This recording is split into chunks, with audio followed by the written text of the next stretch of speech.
Spectrum कितने type के होते हैं? जनरली दो टाइप के अपन स्पेक्ट्रम पढ़ते हैं, एक होता है अपना इमिजन स्पेक्ट्रम, दूसरा होता है एब्जॉर्प्शन स्पेक्ट्रम। इमिजन से मतलब उत्सर्जन से है, ठीक है, और एब्जॉर्प्शन से मतलब किसी भी रेडिएशन को एब्जॉर्ब करना, ठीक है, ये बात आपको रखने ध्यान। अब इनका क्लासिफिकेशन हम करते हैं। देखिए, जो इमिजन स्पेक्ट्रम होता है और एब्जॉर्प्शन स्पेक्ट्रम होता है, उनमें डिफरेंस क्या होता है? सबसे पहला डिफरेंस आता है अपना सबस्टांस इमिट द रेडिएशन, यानी जो भी आप इमिजन स्पेक्ट्रा पढ़ते हो वो आपको तभी मिलेगा इमिजन स्पेक्ट्रम जब आपका जो भी सबस्टांस जो आपका प्रेजेंट होता है वो सबस्टांस क्या करेगा, किसी भी रेडिएशन को क्या करता रहे, वो इमिट करेगा।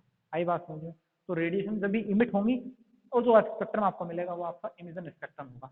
एब्जॉर्प्शन स्पेक्ट्रम तब मिलता है जब आपका जो सबस्टांस होता है वो क्या करता है, रेडिएशन को एब्जॉर्ब करता है। एब्जॉर्प्शन जो प्रोसेस होगी उसी की ड्यूरिंग आपको क्या मिलेगा, एब्जॉर्प्शन स्पेक्ट्रम मिलने वाला है। जो सेकंड अपना पॉइंट है वो आता है इसमें white lines are formed on black background. जो भी आपका ब्लैक बैकग्राउंड होगा उस पर आपको किस टाइप की लाइंस मिलने वाले हैं, व्हाइट लाइंस मिलने वाले हैं। आपको पता है कोई भी सिस्टम है, कोई भी आपका सिस्टम अगर आपके रेडिएशन को कंप्लीटली इमिट कर देता है तो उसका कलर जो होता है वो हमेशा आपको कैसा शो होता है, व्हाइट कलर आपको शो होता है, ठीक है। इसी टाइप से कोई भी अगर सबस्टांस है अगर वो रेडिएशन को कंप्लीटली एब्जॉर्ब कर ले तो उसका कलर आपको कैसा शो होता है, ब्लैक कलर आपको उसका शो होता है। तभी एब्जॉर्प्शन स्पेक्ट्रम में लिखा है कि ब्लैक लाइंस आपको मिलने वाली हैं या बनने वाली हैं किस पर, व्हाइट बैकग्राउंड पर। जो भी आपका व्हाइट बैकग्राउंड होता है उस पर आपको एकदम कंप्लीटली जो ब्लैक लाइंस मिलती हैं, इसका मतलब क्या हो रहा है कि वहां पर आपको एब्जॉर्प्शन स्पेक्ट्रम आपका बन रहा है। ये आपको रखना ध्यान। नेक्स्ट जो इसका डिफरेंस है वो क्या है, डी एक्साइटेशन प्रोसेस है, जबकि ये कैसी प्रोसेस है, एक्साइटेशन प्रोसेस है। इसका मतलब क्या होता है, देखो इमिजन स्पेक्ट्रम आपको कब मिलेगा, जब रेडिएशन क्या होंगी, इमिट होंगी। और रेडिएशन इमिट तभी होंगी जब भी कोई भी आपका मॉलिक्यूल, सपोज यहाँ पर कोई अगर आपका मॉलिक्यूल ग्राउंड स्टेट में है और वो कहाँ पर आपका हायर एक्साइटेड स्टेट में जा चुका है, एक्साइटेड स्टेट से वो क्या करे, वापस किसी ग्राउंड स्टेट के अंदर जब वो आए तो वो क्या करता है, रेडिएशन को इमिट करता है। इसका मतलब क्या हुआ कि आपका मॉलिक्यूल पहले से ही एक्साइटेड स्टेट में है और वो एक्साइटेड मॉलिक्यूल जब वापस ग्राउंड स्टेट में आता है अपना, तब क्या करता है, रेडिएशन को इमिट करता है। उसी ड्यूरिंग आपको क्या मिलता है, इमिजन स्पेक्ट्रम मिलता है। अब आपका अगर मॉलिक्यूल या कंपाउंड या इलेक्ट्रॉन जो भी है वो अगर हायर स्टेट से लोअर स्टेट में आ रहा है या कहूँ हायर एक्साइटेड स्टेट से ग्राउंड स्टेट में आ रहा है तो वो रेडिएशन को इमिट करेगा। इमिट करने का मतलब उसकी एनर्जी का लॉस हो चुका है, तभी ये प्रोसेस कहलाती है डी एक्साइटेशन प्रोसेस आपकी कहलाती है। क्योंकि जब वो हायर एनर्जी से क्या करेगा, लोअर एनर्जी के अंदर आएगा या कहूँ किसी ग्राउंड स्टेट में अगर वो आएगा तो वो क्या करेगा, एनर्जी को इमिट करता है। इमिट करने के ड्यूरिंग ही उस प्रोसेस को आप डी एक्साइटेशन प्रोसेस क्या आप बोलते हो, ठीक है ना।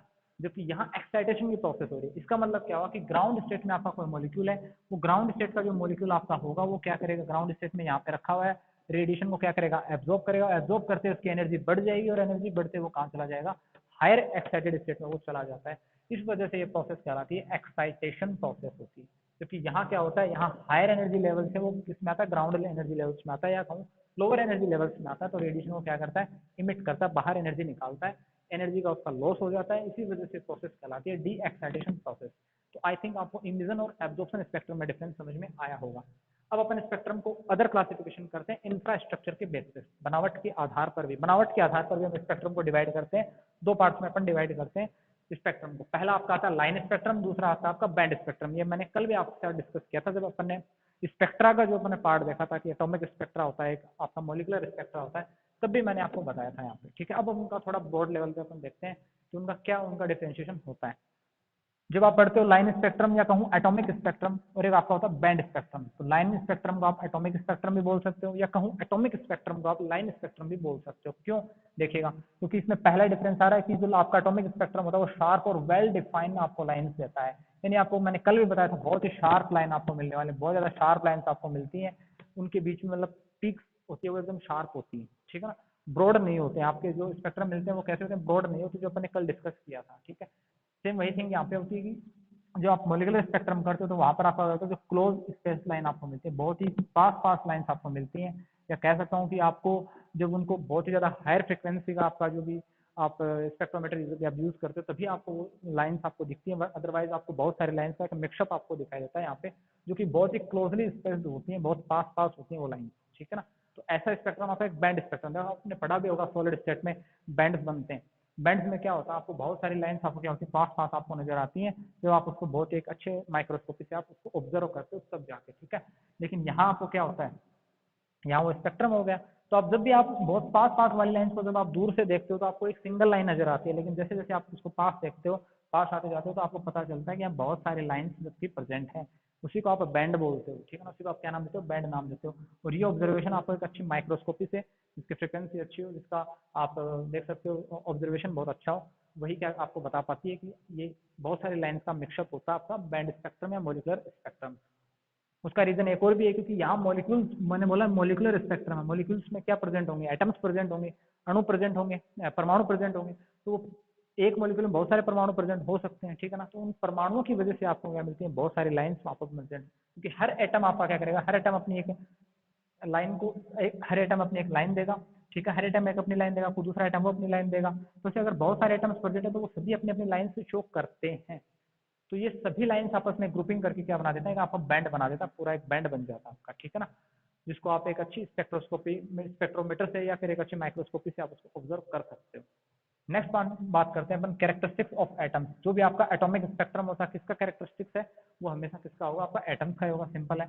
और यहाँ मॉलिकुलर जो स्पेक्ट्रम बनते हैं वो किसका कैरेक्टरिस्टिक्स है, वो हमेशा मॉलिक्यूल्स का कैरेक्टराइज करते हैं, उसको आपको ध्यान में रखना है, ठीक है। नेक्स्ट जो अपना डिफरेंस है वो आपका आता है formed due to excitation and de excitation of electron in atom. यानी किसी भी एटम में, ध्यान रखा, किसी भी एटम में जब भी इलेक्ट्रॉन का चाहे एक्साइटेशन हो या डी एक्साइटेशन, एक्साइटेशन का मतलब क्या होगा कि मॉलिक्यूल आपका इलेक्ट्रॉन ग्राउंड स्टेट में पड़ा है, वो कहाँ चला गया, एक्साइटेड स्टेट में चला गया। ये तो उसकी प्रोसेस होगी, कैसे आप बोल सकते हो, एक्साइटेशन की। डी एक्साइटेशन प्रोसेस मतलब आपका इलेक्ट्रॉन क्या एक्साइटेड स्टेट में, वो कहाँ रहा, आपका ग्राउंड स्टेट में वापस आ रहा है, ये प्रोसेस आपकी होगी डी एक्साइटेशन प्रोसेस, ठीक है ना। तो ये किसमें मिलती है आपको, एटम्स में। एटॉमिक स्पेक्ट्रम के अंदर आपको एटम में कौन शो करेंगे, इलेक्ट्रॉन ऐसी सिस्टम्स आपका या ऐसा ऑब्जर्वेशन शो करते हैं, ठीक है। जबकि आप मॉलिकुलर स्पेक्ट्रम पढ़ते हो तो वो कब बनेंगे, formed due to the vibration and rotation of atoms. बहुत इंपॉर्टेंट बात है, मॉलिक्यूल में देखिए आपका मॉलिक्यूल किससे बना होगा, एटम से मिलकर बना होगा, अणु परमाणुओं से मिलकर बना होगा। जब वो परमाणु डिफरेंट टाइप्स के वाइब्रेशन शो करेंगे, डिफरेंट टाइप्स के रोटेशन शो करेंगे, ठीक है ना, उनकी वजह से आपको कैसे स्पेक्ट्रम बनते हैं, मॉलिकुलर स्पेक्ट्रम बनते हैं, आपको ध्यान में रखना है, ठीक है ना। तो यहाँ तो एटम्स में प्रेजेंट होंगे इलेक्ट्रॉन, आपको भी पता है एटम में कौन प्रेजेंट होगा, इलेक्ट्रॉन, ठीक है। और मॉलिक्यूल किससे बने होंगे, एटम से मिलकर बने होते हैं। तो जहां मॉलिक्यूलर स्पेक्ट्रम आपको मिलना होता है, वहां तो आप किसका यूज करते हो, एटम्स वर्ड का यूज करते हो, क्योंकि वहां मॉलिक्यूल में प्रेजेंट होंगे एटम, और वो एटम क्या करेंगे, वाइब्रेशन देंगे और रोटेशन देते हैं, ठीक है। जबकि एटॉमिक स्पेक्ट्रम जो होगा, उस एटॉमिक स्पेक्ट्रम में कौन यूज होता है, आपका इलेक्ट्रॉन यूज होता है। यहाँ मॉलिक्यूल का तो कोई रोल ही नहीं है, क्योंकि एटम तो अकेला होता है, सिंगल होता है, ठीक है।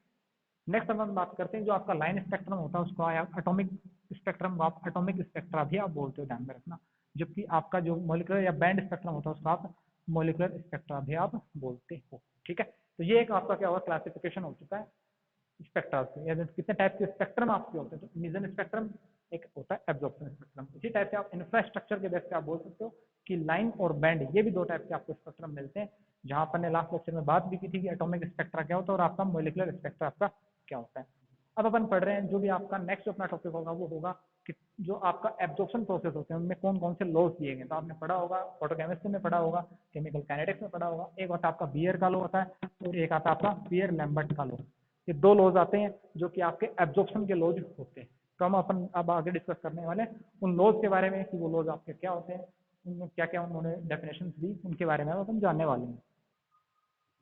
जो आपका मीडियम जो होगा, यानी जो मीडियम की अपन बात कर रहे हैं, जो भी आपके अंदर मीडियम भरा होगा उस मीडियम की जो थिकनेस होती है वो किसके प्रोपोर्शनल होगी, वो आपको चेक करनी है यहाँ पर। तो जो अपना नेक्स्ट टॉपिक है वो अपना है एब्जॉर्प्शन रूल। दो टाइप के एब्जॉर्प्शन रूल अपन पढ़ने वाले हैं, आपके फोटोकेमिस्ट्री में भी आपके लिए यूजफुल रहते हैं। पहला लॉ अपन पढ़ेंगे लैम्बर्ट लॉ, सेकंड लॉ अपना होगा बियर लैम्बर्ट लॉ। अब दोनों में डिफरेंस क्या है वो अपने को समझना है। यहाँ अपन क्या करते हैं, अपन एक कंटेनर लेते हैं और उसमें अपन क्या लेते हैं, कोई मीडियम, कोई भी अपन एब्जॉर्बिंग सब्सटेंस इसके अंदर भर लेते हैं। एब्जॉर्बिंग सब्सटेंस के मतलब एक ऐसा सब्सटेंस, एक ऐसा मटेरियल इसके अंदर भरा होगा जो क्या कर पाएगा, उस पर आने वाली हर रेडिएशन को वो क्या कर सके, कुछ रेडिएशन को एब्जॉर्ब करके बाकी को इमिट कर दे। तो एक एब्जॉर्बिंग सब्सटेंस इसके अंदर अपन फिल करते हैं, ठीक है। देन हम क्या करते हैं, कोई इंटेंसिटी, कोई भी लाइट की लाइट अपन क्या करते हैं इसके ऊपर अपन आपतित करवाते हैं या प्रोवाइड यहाँ पे करवाते हैं, जिसकी इंटेंसिटी मैंने मान ली आई नॉट। यानी ये आई नॉट क्या है, आपकी इनिशियल जो भी रेडिएशन है उसकी इंटेंसिटी है आई नॉट, ठीक है। जैसे ही वो सब्सटेंस से पार हुई, यहाँ से इसके अंदर क्या एब्जॉर्बिंग सब्सटेंस भरा हुआ है जो क्या करता है, आने वाले रेडिएशन को एब्जॉर्ब कर सके। एब्जॉर्ब करने के बाद यहाँ से क्या होगा, कुछ रेडिएशन यहाँ से क्या हो जाती है, पास आउट होकर बाहर निकल जाती है। जो बाहर निकली हुई रेडिएशन है उसकी रेडिएशन की इंटेंसिटी मैंने मान ली, उसकी इंटेंसिटी है आई। अब नेक्स्ट स्टेप में क्या होता है देखो, अपने को इतना पता है यहाँ अगर एक एब्जॉर्बिंग न्यूक्लियर भरा हुआ है, एक एब्जॉर्बिंग पार्टिकल्स यहाँ पे भरे हुए हैं, तो जितनी रेडिएशन इसके अंदर जा रही है वो सारी की सारी रेडिएशन यहाँ से पास आउट तो हो नहीं सकती। क्यों? क्योंकि यहाँ एब्जॉर्बिंग सब्सटेंस भरा हुआ है। एब्जॉर्बिंग सब्सटेंस क्या करेगा? उन रेडिएशन को एब्जॉर्ब कर लेगा। इसका मतलब साफ है कि जितनी इंटेंसिटी की लाइट आप इस सॉल्यूशन या इस मीडियम के अंदर डाल रहे हो आप, उतनी इंटेंसिटी यहाँ से फिर उतनी इंटेंसिटी की रेडिएशन यहाँ से बाहर नहीं जा सकती। क्यों? क्योंकि कुछ रेडिएशन का पार्ट क्या होगा, यहाँ से एब्जॉर्ब कर लिया जाएगा इन रेडिएशन के थ्रू, यहाँ जो एब्जॉर्बिंग मीडियम भरा हुआ है उसके द्वारा। ठीक है, तो अपन बोल सकते हैं कि कुछ लाइट जो होती है वो एब्जॉर्ब हो जाती है। इसका मतलब क्या हुआ कि जो आई नॉट जो इंटेंसिटी है आपकी, जो रेडिएशन जो बाहर निकल रही है उनकी इंटेंसिटी आई है, वो इंटेंसिटी आई हमेशा ही क्या होगी, आई नॉट से तो कम ही होने वाली। आई नॉट क्या आपकी इनिशियल इंटेंसिटी है आपकी लाइट की, जो क्या होगी इस आई से तो हमेशा ज्यादा ही होने वाली है। क्यों? क्योंकि कुछ ना कुछ रेडिएशन यहाँ पे एब्जॉर्ब कर ली जाएगी। तो उसी के बारे में लैम्बर्ट ने बोला है द रेट, पहली बात रेट की बात कर रहे हैं। ठीक है, rate of decrease in intensity with thickness, यानी आपकी इंटेंसिटी में थिकनेस के साथ क्या होगा, डिक्रीमेंट देखने को मिलेगा। वही रेट जो होगी उसको रिप्रेजेंट कैसे करेंगे, क्या लिखा है, decrease in intensity with thickness, यानी मैं लिख सकता हूँ minus D I upon D x. अगर मैं इस कंटेनर की लेंथ मैंने एल मान ली, इस पात्र की मैंने लेंथ एल मान ली, और इसकी थिकनेस, इसकी मोटाई किसी एक पार्ट की मैंने मोटाई मान ली डी एक्स, इसकी पार्ट की मोटाई है डी एक्स। तो यानी आपकी इंटेंसिटी में जो आपकी थिकनेस होगी उसके साथ जो भी डिक्रीमेंट आपको देखने को मिलता है, और उसकी भी आपको क्या निकालनी है, रेट निकालनी है। रेट का मतलब दोनों को अपॉन में लिखना है, वन अपॉन में आपको लिखना है दूसरे के। ठीक है, दोनों को डिवाइड में आपको लिखना है। तो यहाँ से आप क्या लिख सकते हो, minus D I upon D x.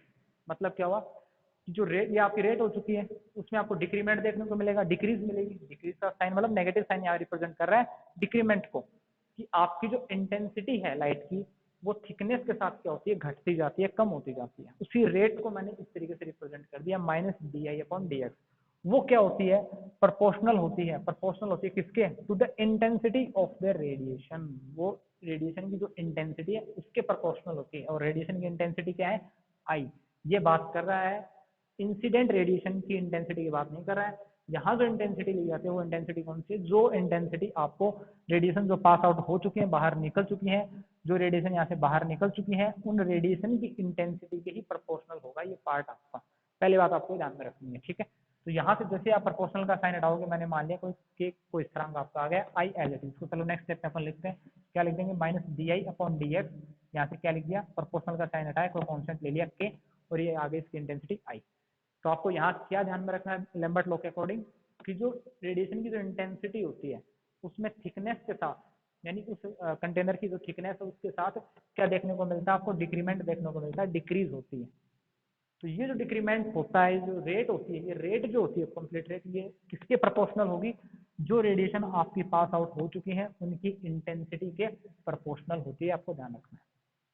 फिर से मैं बोल रहा हूँ, जो भी आपकी रेडिएशन है उसकी जो इंटेंसिटी होती है वो थिकनेस के साथ कम होती जाती है, और उस ये जो कंप्लीट जो रेट है, ये पूरा रेट को रिप्रेजेंट कर रहा है। पूरा सिस्टम जान रहा है, पूरा आपको जो इक्वेशन दिख रही है, पार्ट दिख रहा है, मैथमेटिकल पार्ट, ये आपको रेट को रिप्रेजेंट कर रहा है। ठीक है, और ये रेट ही आपकी किसके प्रोपोर्शनल होती है, जो रेडिएशन की इंटेंसिटी है जो कि पास आउट हो चुकी है उनकी इंटेंसिटी के प्रोपोर्शनल होती है।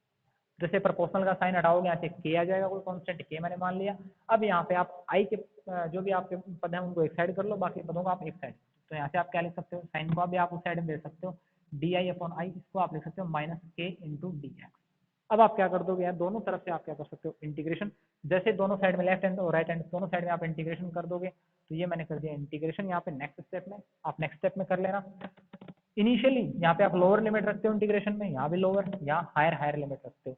तो इनिशियली आपकी इंटेंसिटी मैंने मान ली क्या है, इनिशियल इंटेंसिटी तो आपकी आई नोट है। ठीक है, किसी टाइम टी पर, अच्छा ध्यान रखिए, जब इनिशियल इंटेंसिटी आपकी आई नोट है, ठीक है, तो उसी टाइम ये देखो डीएक्स किसको रिप्रेजेंट कर रहा है, मैंने बोला इसकी थिकनेस को रिप्रेजेंट कर रहा है, इसकी मोटाई को, आपकी जो कंटेनर उसकी मोटाई को रिप्रेजेंट कर रहा है। लेकिन इनिशियल प्रारंभ में जब स्टार्टिंग की बात है, तब तो देखो यहाँ लेंथ जो टोटल लेंथ एल है, इसका मतलब बोल सकता हूँ इस पॉइंट पे लेंथ जीरो है, यहाँ length L equal to zero है, लेकिन ये बढ़ती बढ़ती इस पॉइंट तक आते आते इस कंटेनर की लेंथ क्या होगी, L equal to L. Total length क्या हो चुकी है, एल के बराबर हो चुकी है यहाँ तक। यहाँ जीरो है, जीरो से बढ़ती बढ़ती लेंथ यहाँ तक पहुंचेगी, तब पूरी लेंथ एल हो जाएगी। तो मैं यहाँ से क्या बोल सकता हूँ कि इसी टर्म में मैं बोल सकता हूँ कि इनिशियली जब आपकी इंटेंसिटी आई नोट है, तो उस कंडीशन में जो थिकनेस है वो मैंने मान ली जीरो है। इसी टाइप से जब आप हायर लिमिट रखते हो, यानी किसी टाइम टी पर आपने माना कि इंटेंसिटी क्या है, आई टी है, तो उसी टाइम टी पर मैं मान सकता हूँ कि मैंने मान ली थिकनेस, क्या मान ली मैंने, एक्स मान ली, क्या मान ली, थिकनेस एक्स। ये आपको ध्यान रखना है, हायर लिमिट और लोअर लिमिट आपको इस तरीके से रखनी है। जब भी आप इंटेंसिटी, इनिशियल इंटेंसिटी तो आपने लोअर लिमिट में आई नोट ले ली, ठीक है। तो जब आपकी इनिशियल इंटेंसिटी आई नोट है, प्रारंभ में आपकी इंटेंसिटी आई नोट आपको दिख रहा है यहाँ पे प्रारंभ में, तो उस टाइम में आपने इस कंटेनर की थिकनेस को 0 मान लिया। किसी टाइम टी पर आपने इंटेंसिटी को टी मान लिया, तो उसी टाइम टी पर आपकी जो कंटेनर की जो थिकनेस होगी वो क्या होगी, आपकी एक्स हो जाएगी। ये मैंने मान लिया, ऑब्जर्व कर लिया, ठीक है। अब करते हैं इसका डिफरेंशिएशन। तो डी आई अपॉन आई, तो आपको पता है इसका जो आपका इंटीग्रेशन जब आप करते हो तो इसका इंटीग्रेशन क्या आ जाएगा, यहाँ से एल एन आई आप लिख सकते हो, क्या लिख सकते हो, एल एन आई, ठीक है। या आप इसको क्या लिख सकते हो, मैं यहाँ पे लिख सकता हूँ, इसको आप लिख सकते हो यहाँ से log ई बेस भी लिख सकते हो, क्या लिख सकते हो, log ई बेस आई भी आप लिख सकते हो। एल एन आई लिखूंगा या log ई बेस आई, एक ही बात है, log ई बेस आई, ठीक है। ये बात यहाँ समझ गए। इसमें लिमिट आप क्या रखोगे, लिमिट रखोगे आई, हायर लिमिट आपकी आई टी है और लोअर लिमिट क्या आपकी आई नोट है। इसके इक्वल में क्या आ जाएगा, यहाँ से माइनस का साइन तो आपका एज इट इज है, के आपका कोई प्रोपोर्शनल कांस्टेंट था जो बाहर आ जाएगा, के डीएक्स का इंटीग्रेशन क्या हो जाएगा, समाकलन एक्स हो जाएगा, और उस एक्स में भी आप क्या रखने वाले हो, लिमिट रखने वाले हो 0 से एक्स की लिमिट, 0 से एक्स की लिमिट। तो यहाँ से ओवरऑल इक्वेशन क्या बनने वाली, देखो log ई बेस क्या लिख दोगे यहाँ से, I T minus I note, इसको लिख सकते हैं अपन log I T minus I note. जैसे आप इस आई में लिमिट रखते हो ये पार्ट आ जाएगा, यहाँ से क्या लिख दोगे, माइनस के इंटू एक्स, क्योंकि x में जब हायर लिमिट x रखोगे तो x आ जाएगा, और लोअर लिमिट जब 0 रखोगे तो अभी 0 आ जाएगा। ओवरऑल x माइनस 0, कुछ ऐसी इक्वेशन बचती है x माइनस 0 कंप्लीटेड। अगर अपन करें इसको हम और क्या लिख सकते हैं, इसको अपन लिख सकते हैं यहाँ से क्या लिख सकते हैं, देखो ये थोड़ा लिखना गलत होगा यहाँ पे, यहाँ से आपको थोड़ा सा मॉडिफाइड इसको करना पड़ेगा। क्या कर रहे हो आप, देखिएगा यहाँ पे log i में जब आई टी रखोगे तो क्या बन जाएगा, log आई टी माइनस क्या लिखोगे आप, log ई बेस आई में आप आई नोट रखने वाले, तो ये क्या बन जाएगा, log ई बेस आई नोट। कुछ इस तरीके की इक्वेशन बनने वाली है, क्योंकि log आई तो log के साथ है ना, log अलग थोड़ी ना है, log अलग नहीं है ना। ये log ई बेस आई है कंप्लीटेड, इस log ई बेस आई में आप क्या रख रहे हो, कुछ इस तरीके से देख लो आप, ठीक है। इस तरीके से आपको अच्छे से समझ में आएगा। log ई बेस आई में आप क्या रख रहे हो, आई नोट और आई टी, ये लिमिट्स आप इसके अंदर पुट करने वाले हो। जैसे आपने लिमिट्स पुट की आपकी इक्वेशन बन जाएगी। यहाँ आप आगे इसको क्या लिख सकते हो, ये कैसी प्रॉपर्टी बन गई, log m minus log n वाली प्रॉपर्टी बन गई। तो इसको अपन कैसे शो कर सकते हैं, log m अपॉन n से भी शो कर सकते हैं, कुछ इस तरीके, ठीक है। यहाँ से हम क्या लिख देंगे, देखो आगे माइनस के एक्स, थोड़ा सा इसको ये तो log की प्रॉपर्टी, इसको अपन log ई बेस, इसको log 10 बेस में कन्वर्ट करेंगे तो इसको किससे मल्टीप्लाई कर देंगे, 2.303 से मल्टीप्लाई किया, तब ये log ई बेस किस में कन्वर्ट हो गया, log 10 बेस में। यहाँ इक्वेशन क्या बन जाएगी, I T upon I not ये इक्वल टू माइनस के इंटू एक्स, ये आपकी इक्वेशन बन गई। इस 2.303 को आप उधर पुट कर दो, देन मैं यहाँ पे लिख रहा हूँ, क्या इक्वेशन बन जाएगी आपकी, log 10 base I T upon I not, ये इक्वेशन बनेगी, देखिएगा माइनस के अपॉन 2.303 इंटू एक्स, ठीक है। और इसी वाले पार्ट को आप क्या किससे रिप्रेजेंट कर सकते हो, शॉर्ट में आप क्या लिख सकते हो, देखिएगा ये आएगा आई टी डिवाइड में आई नॉट, इसको लिख दिया माइनस ए इंटू एक्स। इसका मतलब जहां आपका ए क्या होगा, जहां आपका ए क्या हो जाएगा, माइनस के अपॉन 2.303, ये आपकी वैल्यू कंप्लीटेड आएगी, ठीक है। और जहां आपका ये ए है, ये आपका क्या कहलाता है, एक्साइटेशन कोफिशिएंट कहलाता है, ध्यान रखना क्या कहलाता है, एक्साइटेशन कोफिशिएंट। इसको आप क्या बोलते हो, एक्साइटेशन कोफिशिएंट आप बोलते हो, ये आपको रखना ध्यान में, ठीक है। तो ये कंप्लीटेड आपका क्या है, लैम्बर्ट लॉ की आपकी जो फाइनल इक्वेशन बनती है, आप वो इसको आप मान सकते हो। ये आपकी क्या है, कुछ फाइनल इक्वेशन यहाँ से बनती है लैम्बर्ट लॉ के अकॉर्डिंग, यानी किसके किसके बीच में रिलेशन आ गया है, इनिशियल इंटेंसिटी, किसी टाइम टी पर इंटेंसिटी, उसका किसके साथ रिलेशन आ चुका, आपकी थिकनेस के साथ रिलेशन आ चुका। थिकनेस जो एक्स है, किसी टाइम टी पर जो थिकनेस है एक्स, क्योंकि एक्स किसको रिप्रेजेंट कर रहा है, किसी टाइम टी पर आपने थिकनेस जो मानी है वो, देखिए किसी टाइम टी पर इंटेंसिटी आई टी थी, उसी टाइम टी पर थिकनेस उस कंटेनर की एक्स आपने मानी, तो वो एक्स है, ये आई टी रिप्रेजेंट कर रहा है किसी टाइम टी पर इंटेंसिटी को, और आई नॉट आपकी इनिशियल इंटेंसिटी, ये आपको रखना ध्यान। ये कंप्लीट आपका लैम्बर्ट का लॉ है। अब जो अपन नेक्स्ट बढ़ रहे हैं वो आपका बियर लैम्बर्ट लॉ। वो बियर लैम्बर्ट लॉ क्या बोलता है, व्हेन ए मोनोक्रोमेटिक लाइट मतलब जिसमें एक ही टाइप का कलर हो, जिस लाइट में सिर्फ एक ही टाइप का कलर हो आपको, मोनो मतलब एक, क्रोम मतलब कलर की बात कर रहा है, ठीक है। तो जिसमें एक ही टाइप का आपका कलर हो, is passed through a solution containing the absorbing substance, उसको किस टाइप के एक सॉल्यूशन से गुजारा जाता है जिसमें कोई एब्जॉर्बिंग न्यूक्लियाई भरा हो, कोई एब्जॉर्बिंग सब्सटेंस भरा हो जो आने वाली रेडिएशंस को एब्जॉर्ब कर सके। ऐसे सिस्टम में से अपन एक ऐसे सॉल्यूशन में से अपन एक मोनोक्रोमेटिक लाइट को पास आउट करवाते हैं, गुजारते हैं। तो क्या होता है, the decrease in the intensity of light with path length, path length कहूँ या थिकनेस कहूँ एक ही बात है, ठीक है ना, ओवरऑल आप समझ सकते हो उसको। तो वही सिस्टम यहाँ पे आ गया। देखो यहाँ भी अपन ने वही चीज लिखी थी, the rate of decrease the intensity with thickness of the medium, वही चीज ये है। यहाँ भी क्या होगा, आपको डिक्रीमेंट देखने को मिल रहा है इंटेंसिटी का थिकनेस के साथ या पाथ लेंथ के साथ, ठीक है ना, जो कि किसके प्रोपोर्शनल होगा, is proportional to concentration of the solution. ये सी लिख दिया, प्रोपोर्शनल का साइन लगाया, कंसंट्रेशन ऑफ सॉल्यूशन लिख दिया अपन ने, ये रहा C, and intensity of light, and intensity of light यहाँ पे आई का आएगा, क्या आएगा, and intensity of light I आएगा, आपको थोड़ा ध्यान रखना है, क्या आएगा, आई आपका यहाँ पे आ जाएगा।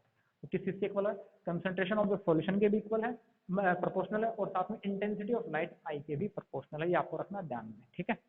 तो जैसे आप क्या करते हो, यहाँ से प्रोपोर्शनल का साइन हटाते हो, यहाँ पे मैंने कोई कॉन्स्टेंट मान लिया के डैश आता है, उस के डैश को मैंने नाम दे दिया मोलर एब्जॉर्प्शन कोफिशिएंट, उसको क्या नाम दे दिया, मोलर एब्जॉर्प्शन कोफिशिएंट नाम दे दिया। अब देन नेक्स्ट स्टेप आपको वही करना है, आई वाले पदों को एक साइड करना है, बाकी पदों को एक साइड करना है और उनका इंटीग्रेशन करना है, जैसा काम अपन ने यहाँ पे किया था। आई के पदों को अपन ने एक साइड ले लिया यहाँ पर, और बाकी के पदों को अपन ने एक साइड कर दिया और इसका इंटीग्रेशन कर दिया। वही काम यहाँ पे करना है, डी आई, इसमें इस साइड में आई आ रहा है, इस आई को अपॉन में ले आना इसके, बाकी dx को उस साइड में भेज देना, क्रॉस मल्टीप्लाई करके आपको ये इक्वेशन आपको मिल जाएगी, ठीक है, ये इक्वेशन आपको मिल जाएगी। यहाँ फिर से आपको क्या करना पड़ेगा, लिमिट रखनी पड़ेगी। किसी टाइम इनिशियल कंडीशन पे आपकी इंटेंसिटी आई नॉट है लाइट की, तो उसी इनिशियल कंडीशन पे जो आपकी पाथ लेंथ होती है वो क्या होती है, आपकी जो पाथ लेंथ होती है वो किसके इक्वल हो जाएगी, यहाँ से आप बोल सकते हो एक्स इक्वल टू आपका 0 मिलने वाला है, ठीक है ना, यानी पाथ लेंथ आपकी 0 है। किसी टाइम टी पर आपकी इंटेंसिटी कितनी होगी, आई टी होगी, और उसी टाइम टी पर आपकी जो पाथ लेंथ होने वाली है वो, या जो आपकी थिकनेस होने वाली है आपने मान ली एक्स। सेम जो आपने यहाँ काम किया तो वही काम आपको वहाँ पे करना है। देन वही आपका इंटीग्रेशन हो जाएगा, फिर से क्या जाएगा यहाँ पे एल एन आई आपका आ जाएगा, और इसकी आपकी लिमिट क्या रखनी है आपको, आई नॉट से आई टी। ये एल एन आई लिखो, या फिर आप क्या लिख सकते हो इसको, लॉग ई बेस, एक ही बात, क्या लिख सकते हो, लॉग ई बेस में आप लिख सकते हो। देन इसके इक्वल में आप क्या लिख सकते हो, माइनस के डैश सी आपका कॉन्स्टेंट एज इट इज, यहाँ dx का इंटीग्रेशन वापस x से आएगा, और उस x में आपको क्या लिमिट रखनी है, लोअर लिमिट 0 और हायर लिमिट x आपको रखनी है। देन नेक्स्ट स्टेप में यहाँ से क्या होने वाला है, log ई बेस से आपको मिलने वाला है I T upon I not. मैं डायरेक्ट लिख रहा हूँ क्योंकि ये चीज़ें मैंने आपको यहाँ पे एक्सप्लेन कर दी है, ठीक है, सेम वही चीज़ वहाँ पर है। देन यहाँ से क्या आ जाएगा आपका माइनस के डैश सी इंटू एक्स, ये आपकी एक इक्वेशन बन जाएगी फाइनली। देन आप क्या करोगे, इस log ई बेस को आप वापस से किस में कन्वर्ट कर दोगे, log 10 बेस में कन्वर्ट कर दोगे, जैसे अपन ने यहाँ पे किया, तो वही 2.303 आएगा। log ई बेस को log 10 बेस में कन्वर्ट करते ही ये चीज़ आएगी, क्योंकि आपको पता है कि जो भी आपका log ई बेस कहूँ या एल एन कहूँ, उसको आप जब भी log 10 बेस में कन्वर्ट करते हो तो साथ में आप किससे मल्टीप्लाई करते हो, साथ में आप उसको 2.303 से मल्टीप्लाई कर देते हो, ठीक है, ये आपको रखना ध्यान में, ठीक है। तो यहाँ से आप क्या लिख सकते हो, मैं डायरेक्ट इक्वेशन लिख रहा हूँ, यहाँ से क्या बन जाएगा आपका log 10 base I T upon I not, और ये इक्वेशन क्या बन जाएगी, माइनस के dash C upon 2.303 into x, ये आपकी इक्वेशन बन जाएगी, ठीक है। यहाँ से आप क्या बोल सकते हो, जो आपका पार्ट है इस इक्वेशन को मैं यहाँ पे ड्रॉ कर रहा हूँ, यहाँ पे मैं लिख रहा हूँ, देखना log 10 base I T upon I not आपका क्या हो जाएगा, माइनस के डैश अपॉन 2.303 सी इंटू एक्स, ये आपका ओवरऑल पार्ट बन जाएगा, ये आपकी एक फाइनल इक्वेशन आपको मिल जाएगी, ठीक है। यहाँ आप इस पार्ट को, इतने पार्ट को मैंने नाम दे दिया, क्या नाम दे दिया, log 10 base I T upon I not, इसको मैंने नाम दे दिया एप्सिलॉन इंटू सी इंटू एक्स, ये आपकी एक फाइनल इक्वेशन बन चुकी है यहाँ से बियर लैम्बर्ट लॉ के अकॉर्डिंग। जहां जहां आपका एप्सिलॉन क्या होगा, मैं यहाँ लिख रहा हूँ, जहां आपका एप्सिलॉन क्या है, माइनस के डैश, सॉरी जहाँ एप्सिलॉन क्या है, के डैश अपॉन 2.303, आपको रखना ध्यान में, आपका एप्सिलॉन क्या आ जाएगा, यहाँ से आप लिख सकते हो, सॉरी यहाँ इसको ए मान रहे हो ना, आप इसको मान सकते हो, या फिर आप माइनस के साथ ले रहे हो तब भी कोई दिक्कत की बात नहीं, ठीक है। यहाँ आपका एप्सिलॉन क्या आ जाएगा, के डैश अपॉन 2.303 आपका ओवरऑल आपको मिलने वाला है, ठीक है। एक और यहाँ ये जो टर्म आपको दिख रही है, ये जो आपको टर्म दिख रही है log 10 base I T upon I not, इसको आप बोलते हो एब्जॉर्बेंस, क्या बोलते हो, एब्जॉर्बेंस। एब्जॉर्बेंस, अवशोषणांक जिसको आप बोलते हो, क्या बोलते हो, अवशोषणांक। तो ये आपका क्या है, अवशोषणांक है। ये आपको ओवरऑल ध्यान में रखना है। तो आपसे काफी बार क्वेश्चन आता है, एब्जॉर्बेंस निकालने का क्वेश्चन आता है, जहाँ आपको IT दी हुई होती है, I0 की वैल्यू दी हुई होती है, किसी टाइम t पर आपको इंटेंसिटी दी होती है लाइट की, इनिशियल इंटेंसिटी दी हुई होती है, आपसे एब्जॉर्बेंस पूछा जाता है, तो आप निकाल सकते हो यहाँ से। तो ये पार्ट एब्जॉर्बेंस, तो यानी ओवरऑल यहाँ से इक्वेशन क्या बन चुकी है, A = -ε dx, ये आप बोल सकते हैं। ये आपकी एक फाइनल इक्वेशन निकल के आती है यहाँ से बियर लैम्बर्ट लॉ से। तो आज के लेक्चर में अपने ये सीखा, एब्जॉर्बेंस रूल्स अपने सीखे, बाकी अपन पढ़ेंगे नेक्स्ट लेक्चर में। आज के लेक्चर में इतना ही।